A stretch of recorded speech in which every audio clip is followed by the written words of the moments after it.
રાજ્ય કક્ષાના જળ સંપત્તિ અને પાણી પુરવઠા મંત્રી ઈશ્વરસિંહ પટેલે તાપી જિલ્લાના ઉકાઈ તાલુકાના શાતકાસી ખાતે સ્થાપિત તાપી કરજણ ઉદ્ધવાહન સિંચાઈ યોજના પમ્પિંગ સ્ટેશન 1, 2 અને 3 ની મુલાકાત લઈ કામગીરીનું જાત નિરીક્ષણ કર્યું હતું।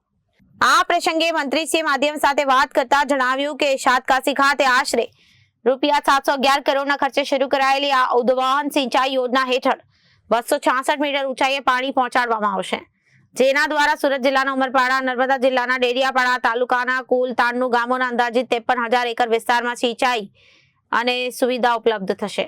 તેમણે વધુમાં ઉમેર્યું કે યોજનાનો વ્યાપ વધારીને બાકી રહી જતા વધુ 50 ગામોના આશરે 31,000 એકર વિસ્તારને પણ આવરી લેવામાં આવ્યો છે। સાથે સાથે ₹266 લાખના ખર્ચે 3 મોટા ચેકડેમોનું નિર્માણ કરી ખેડૂતોને સિંચાઈ માટે પાણી ઉપલબ્ધ કરાવવામાં આવશે, જેથી કરીને ખેડૂતોને શિયાળા અને ઉનાળામાં સિંચાઈનો લાભ મેળવી શકશે।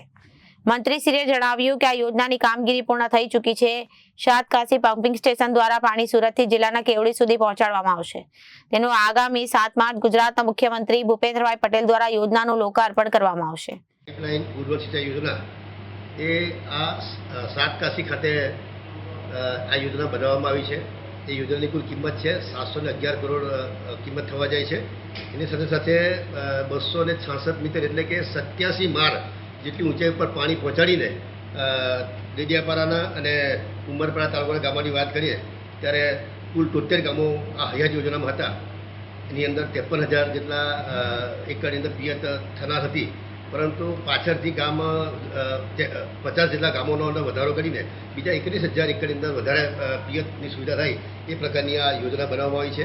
અહીંયાથી 33 કિલોમીટર ઉમરપાડાનું ગોંદલિયા ગામ છે, ત્યાં પાણી પહોંચાડી નવી વિસ્તારમાં પણ ત્યાં પાણી પહોંચાડવાના છે। સાથે સાથે 100 જેટલા ચેકડેમો છે તેમાં ભરવાના છે। એની સાથે સાથે 3 મોટા ચેકડેમો બનાવીને એ 266 લાખના ખર્ચે આ મોટા 3 ચેકડેમો બનાવવામાં આવનાર છે।